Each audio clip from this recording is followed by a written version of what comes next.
मतलब उत्तर प्रदेश की जनसंख्या की रूपरेखा और जो उसकी जनजातीय विरासत है। बिल्कुल। और देखिए, ये एक ऐसा टॉपिक है जहां से सवाल आते ही आते हैं। हाँ, तो इस चर्चा का जो मुख्य लक्ष्य है ना, वो ये है कि हम विशुद्ध रूप से उन तथ्यों, वर्षों और अनुच्छेदों पर बात करें जो सीधे परीक्षा में काम आते हैं।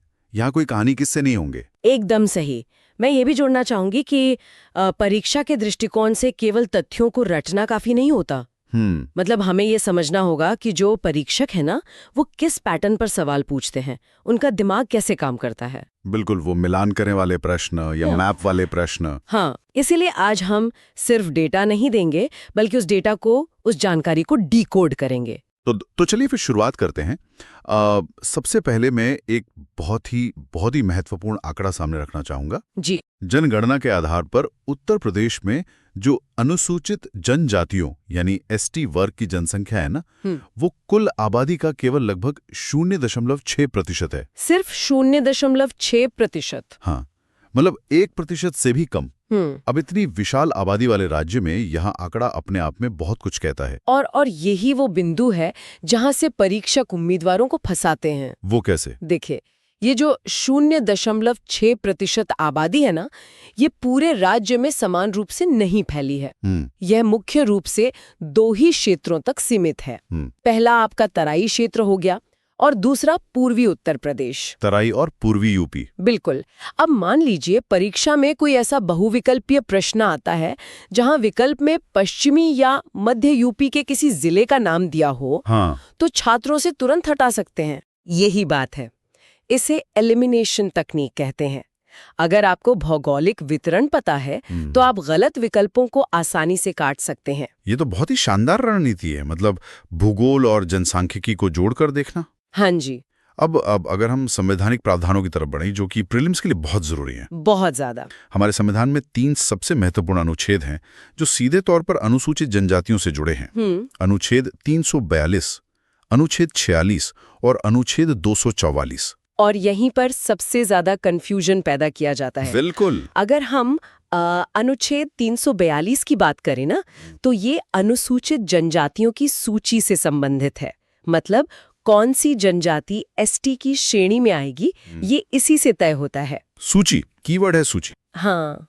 और इसके बाद आता है अनुच्छेद 46, जो कि राज्य के नीति निर्देशक तत्वों में है, जो संरक्षण की बात करता है, को निर्देश देता है कि वो अनुसूचित जातियों और जनजातियों के शैक्षिक और आर्थिक हितों का ध्यान रखे, उनका संरक्षण करे। और फिर आता है हमारा तीसरा प्रावधान, अनुच्छेद 244, जो सीधे प्रशासन से जुड़ा है, अनुसूचित क्षेत्रों का प्रशासन। तो परीक्षा क्या करते हैं कि वो मैच द फॉलोइंग में अनुच्छेद 342 के सामने प्रशासन लिख देंगे। हाँ, और 244 के सामने सूची लिख देंगे, फंसाने के लिए। बिल्कुल।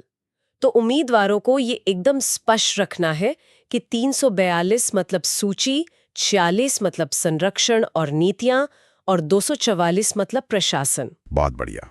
ये तो हो गए संवैधानिक प्रावधान। अब राज्य की प्रमुख जनजातियों पर आते हैं। जी।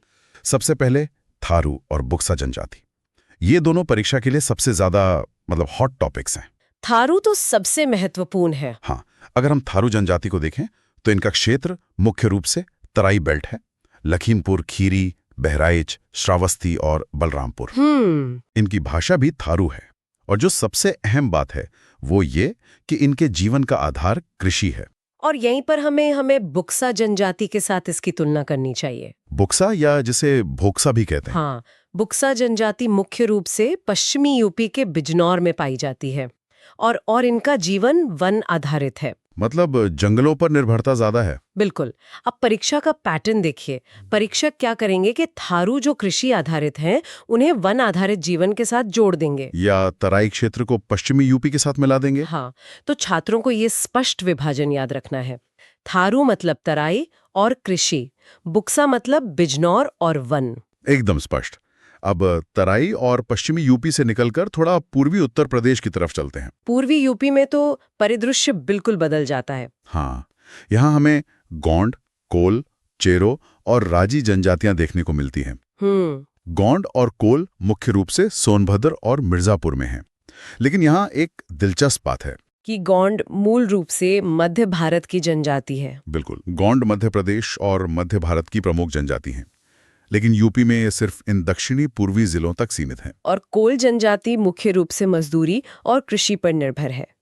चेरो भी इसी पूर्वी इलाके में है। हाँ मैं यहाँ पिछले वर्षों के एक प्रश्न यानी PYQ का अलर्ट देना चाहूंगी। जी, बताइए। सवाल बार बार आता है कि उत्तर प्रदेश में गोंड जनजाति कहाँ पाई जाती है, और इसका उत्तर हमेशा सोनभद्र और मिर्जापुर होता है।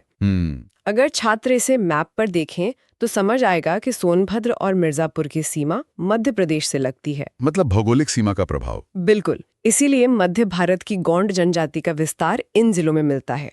रटने की जरूरत ही नहीं है, लॉजिक लगाओ और उत्तर पाओ। सही कहा। और इसी सीमावर्ती प्रभाव का एक और उदाहरण है राजी जनजाति, पिथौरागढ़ सीमा क्षेत्र वाली। हाँ, ये पारंपरिक वनवासी जनजाति है और ये दिखाती है कि कैसे राजनीतिक सीमाओं से ज्यादा प्राकृतिक और भौगोलिक सीमाएं जनजातीय विस्तार तय करती हैं। इसीलिए मैं हमेशा सलाह देती हूँ कि इन तथ्यों को सिर्फ किताबों में लाइनों की तरह मत पढ़िए, इन्हें यूपी के नक्शे पर विजुअलाइज कीजिए। नक्शे पर देखना। तो चलिए इसी बात पर एक क्विक रिवीजन कर लेते हैं, वो प्रीलिम्स वाला मैचिंग टेबल जो सबसे ज्यादा रिपीट होता है। चलिए करते हैं। मैं जनजाति बोलूंगा और आप जिला बताइएगा। ठीक है। थारू, लखीमपुर खीरी और तराई क्षेत्र। बुक्सा, बिजनौर पश्चिमी यूपी। गोंड, सोनभद्र, कोल मिर्जापुर, और चेरो पूर्वी उत्तर प्रदेश का क्षेत्र। बेहतरीन। अगर परीक्षा के दबाव में भी दिमाग में ये मैप छपा हुआ है ना, तो गलती होने की कोई गुंजाइश ही नहीं बचती। बिल्कुल नहीं बचती। अब इस चर्चा के अंतिम हिस्से पर आते हैं, इनकी सामाजिक आर्थिक स्थिति और सरकार की कल्याणकारी योजनाएं, जो कि मेंस के लिए भी बहुत काम का हिस्सा है। हाँ, जैसे हमने देखा, ये जनजातियां अभी भी कृषि और वनोपज पर निर्भर है। शिक्षा का स्तर कम है, इसलिए सरकारी योजनाओं पर निर्भरता ज्यादा है। इसमें वन बंधु कल्याण योजना, विभिन्न छात्रवृत्ति योजनाएं और आवास योजना शामिल है। और एक योजना जिस पर हमें विशेष ध्यान देना चाहिए वो है एकलव्य मॉडल रेजिडेंशियल स्कूल। हाँ, यह अक्सर पूछा जाता है। सीधे सवाल आता है कि एकलव्य विद्यालय किसके लिए है? जनजातीय छात्रों के लिए। बिल्कुल। और ये रेजिडेंशियल यानी आवासीय क्यों है, ये समझना भी जरूरी है। क्योंकि ये भौगोलिक रूप से दूर दराज के इलाकों में रहते हैं। हाँ, जंगलों या सीमावर्ती इलाकों में जहाँ रोज स्कूल जाना आना संभव नहीं है, इसलिए आवासीय स्कूल शिक्षा का एक बहुत ही व्यावहारिक समाधान है। बहुत ही तार्किक बात है। तो आज हमने जो भी विश्लेषण किया है, अगर मैं उसे संक्षिप्त में समेटूं, तो शुरुआत हुई 0.6% की उस आबादी से जो तराई और पूर्वी यूपी में है। फिर हमने 3 अनुच्छेद देखे, 342 सूची के लिए, 46 संरक्षण के लिए और 244 प्रशासन के लिए। बिल्कुल। उसके बाद थारू का लखीमपुर कनेक्शन, बुक्सा का बिजनौर और गोंड जनजाति का सोनभद्र मिर्जापुर वाला भौगोलिक लॉजिक, और अंत में एकलव्य विद्यालय। हाँ, तो परीक्षा के लिए जो भी तथ्य जरूरी थे वो सब इस विस्तृत चर्चा में कवर हो गए हैं। एकदम सही।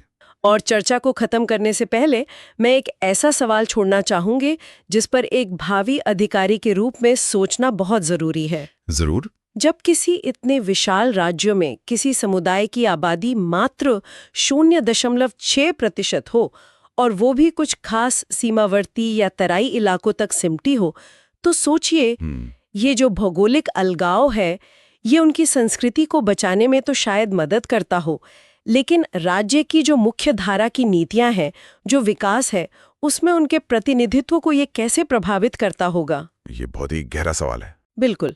परीक्षा के सिलेबस से परे जाकर एक प्रशासक के नजरिए से इस पर विचार करना बहुत आवश्यक है। वाकई ये एक ऐसा पहलू है जो सिर्फ प्रीलिम्स पास करने के लिए नहीं, बल्कि एक संवेदनशील अधिकारी बनने के लिए भी जरूरी है।